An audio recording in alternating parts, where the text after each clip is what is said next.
DJ OLLAH finally showed out his houses, the one in town and the one in rural areas. They are so beautiful and they are mansions. Yes, of course, guys, they are mansions, and vanyora emotional message about it. Hi Chitchat family, welcome back to another episode, guys. Today I have come with good news, with some news that can motivate you to work hard.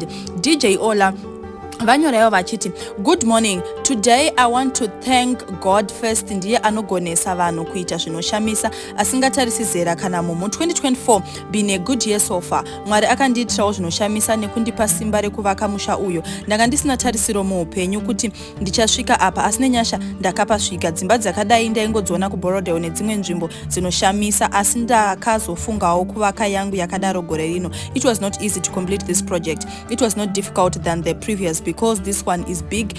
Sine shungu ndakaipedza. Ndakazvidzidza kuti in life you should have purpose first, then set yourself a target to fulfill the goal. Ndinoona munhu anotanga kutenga iPhone 15 Pro Max kuti aonekere pavanhu asi achinorara mu one room. Vamwewo vanoroja mumadhale mumadhaldhal achibhadhara renti 800 pamwedzi nekusada kugara mugeto. Handingaudziri munhu zvekuita nemari yake cause it's all about choices, but that's a big mistake. If you pay 800 per month rent, multiply it by 12, it's 9,600, which can buy you a stand kuti uvake, but zvichanetsa cause unoda life that you can't afford, which is draining you. Ini ndakatoda mugeto ndichibhadhara renti $100 uko imwe mari yandaiwana ndichivaka musha wangu in 2017, which made it easier for me to build another this year simply because I'm no longer paying rent. Wow.